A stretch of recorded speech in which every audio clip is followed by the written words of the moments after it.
নমস্কার, আপনারা দেখছেন আমার ছোট্ট YouTube channel voice of Anirban. সঙ্গে আমি আপনাদের আপনজন অনির্বাণ চৌধুরী। প্রতিদিন রাত 8টার মতো আজকেও রাত 8টায় একটা নতুন এপিসোড নিয়ে চলে এলাম। আপনারা বিষয়টা দেখছেন, সুতরাং আমি পুনরাবৃত্তি করছি না। শুধু আপনাদের কাছে বলবো, চ্যানেলটাকে যদি সাবস্ক্রাইব না করে থাকেন, চ্যানেলটাকে সাবস্ক্রাইব করে পাশের বেল আইকনটাকে প্রেস করে নিচের অল অপশনটাকে আপনারা সিলেক্ট করে রাখুন, যাতে প্রত্যেকটা ভিডিও নোটিফিকেশন সর্বপ্রথম আপনি পান।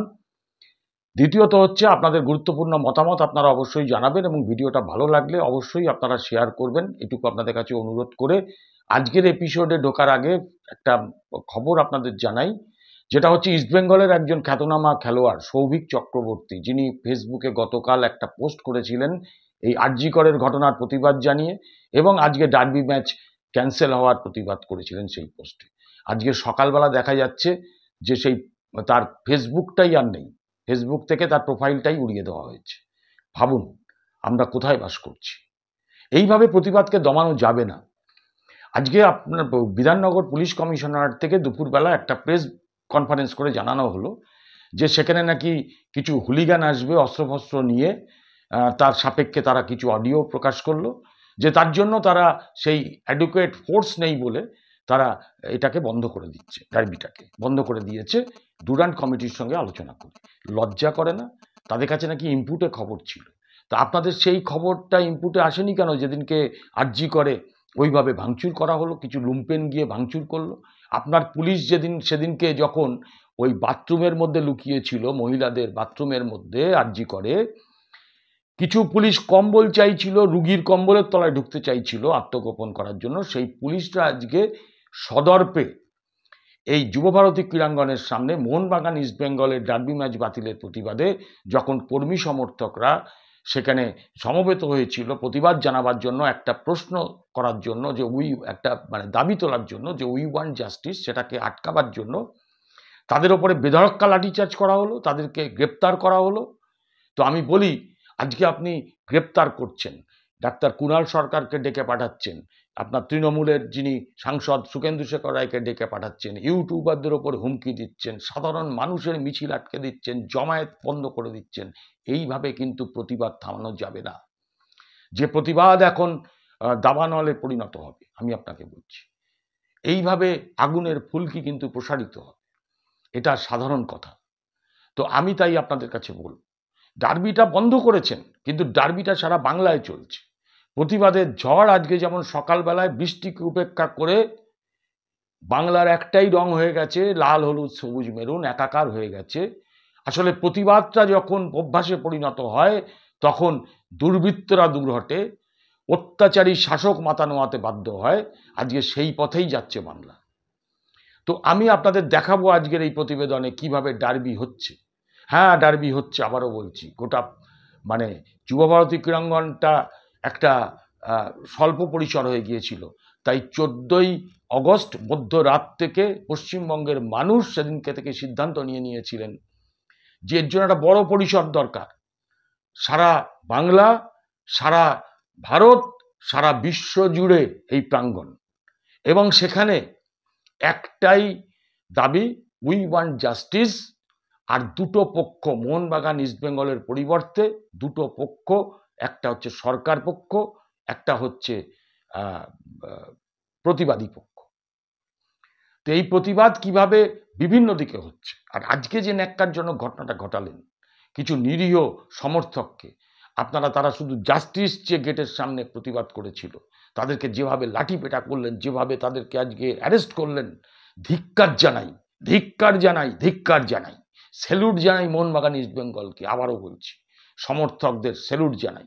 আর মোহনবাগান ইস্টবেঙ্গলের যারা কর্মকর্তা এখনো পর্যন্ত আঁচলের তলায় বসে আছেন, আপনাদের লজ্জা করে না? এতগুলো আপনাদের সমর্থক তারা আজকে প্রতিবাদে নেমেছেন, আপনারা কিসের আশায় এখনো ওখানে আপনারা চুপ করে বসে আছেন? যাই হোক, আসুন কথা না বাড়িয়ে দেখি কিভাবে সারা বাংলা জুড়ে ডার্বি চলছে, দেখুন। এবং এই মধ্যে দিয়েই, এই ভিডিওর মধ্যে দিয়েই, ডার্বি গেম দেখার মধ্যে দিয়েই আমার আজকের প্রতিবেদন শেষ করছি। কালকে আবার দেখা হবে রাত 8টায়। নমস্কার। আগে দেখুন ডার্বি।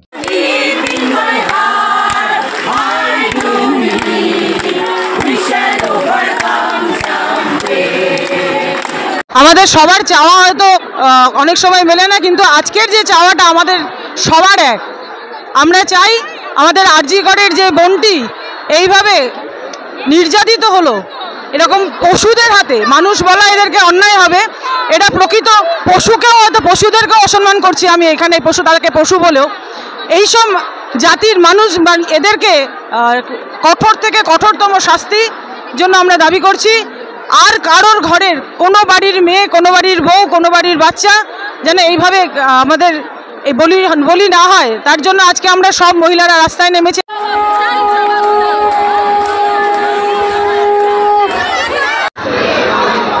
আজকের এই জনস্রোতের মধ্যে থাকতে পেরে আমার কোথায় যেন একটা আন্তরিক স্বস্তি হচ্ছে। কারণ কোথায় একটা গায়ে কাটা দিচ্ছিল, আজকে বিগত 3-4 দিন ধরে মনটা ভালো ছিল না, কিচ্ছু করার নেই, দিশাহীন লাগছিল। আজকে এই যে এত মানুষ আজকে রাস্তায় নেমেছে, এই যে আমাদেরই একটা ঘরের মেয়ে, মাত্র 31 বছর বয়স, এই নৃশংসভাবে মৃত্যু। এবং যে কোনো অপরাধ ঘটলে আমার যেটা মনে হয়, এটা আমার ব্যক্তিগত, যে কোনো অপরাধ ঘটলে প্রথম কথা হচ্ছে আমরা সাধারণ মানুষ অপরাধীর শাস্তি চাই, এবং এটা মনে হয় সমস্ত শুভবুদ্ধি সম্পন্ন মানুষই অপরাধীর শাস্তি চায়। কিন্তু অদ্ভুতভাবে আমরা দেখতে পাচ্ছি যে অপরাধীর শাস্তি বিগত 3 দিন ধরে কেউ শুধু বলেছে অপরাধীর শাস্তি চাই, অথচ যে ঘটনাস্থল আরজিকরের প্রিন্সিপাল এত বড় ক্ষমতাবান, সকালবেলা রেজিগনেশন দিয়ে সন্ধেবেলা তাকে ন্যাশনাল মেডিকেল কলেজের প্রিন্সিপাল করে দেওয়া হলো। এটার কারণটা কি? মানুষ খেপবে না কেন? যে সেমিনার রুম, তার পাশের রুমটা ভেঙে ফেলা হচ্ছে। মানুষকে বোকা ভাবার কোনো কারণ নেই, মানুষ চুপচাপ রয়েছে, কিছু বলছে না।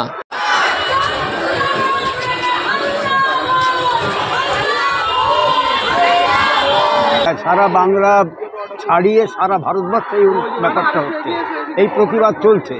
আরজিকরে যেভাবে একটা ভয়ানক ধর্ষণ হয়েছে, তার বিরুদ্ধে গোটা ভারতবর্ষের মানুষ আজকে গর্জে উঠেছে। তারই একটা এখানে রহমত দেখতে পাচ্ছেন যে আমরা সবাই এখানে চিৎকার করছি। এটা খুব যেটা অর্গানাইজ তাও না, সবাই মিলে স্বতঃস্ফূর্তভাবে জমা হয়ে একসঙ্গে এই প্রতিবাদ করছে। আমরা এই অবস্থাটা চাই না। এটা আমরা কোনো রাজনৈতিক দল না, দল মত নির্বিশেষে সবাই এসে একসঙ্গে কথা বলছি। আর এই কথা বলার হকদার আমরাও না, এই কথা বলছে মেয়েরাই অর্গানাইজ করছে, মেয়েরাই নেতৃত্ব দিচ্ছে গোটা ব্যাপারটাই। আমাদের সহযোগী হিসেবে থাকতে বলেছে, তাই আমরা আছি। এর বেশি জানিও না, আমরা সমস্ত নেতৃত্বটা ওদের হাতে রয়েছে এবং সেটাই আমরা চাইছি।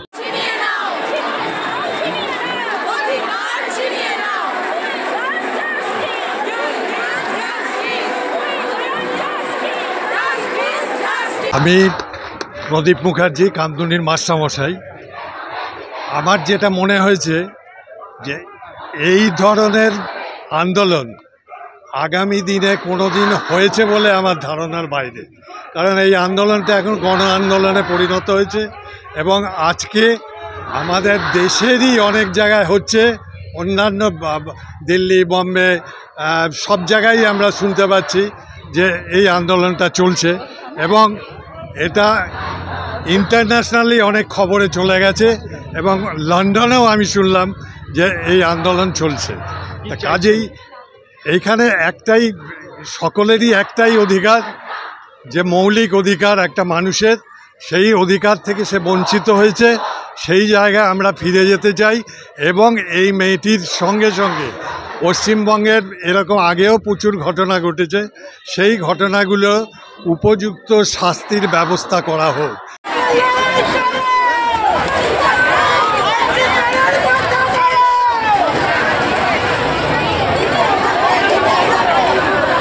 যার বাবা মা তাকে ডাক্তার করতে চেয়েছিলেন, কিন্তু তার অকাল পরিণতি, তার অকাল মৃত্যু, যেভাবে তাকে খুন করা হলো নৃশংসভাবে, এটা কিছুতেই মেনে নেওয়া যায় না।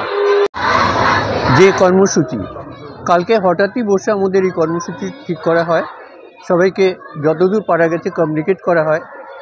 বিষয়টা ঠিকই, যে কথা বলা হলো যে মেয়েরা আজকে কথা বলবে, আমরা তাদের পাশে থাকব এবং আমাদের একটাই ডিমান্ড যে উই ওয়ান্ট জাস্টিস।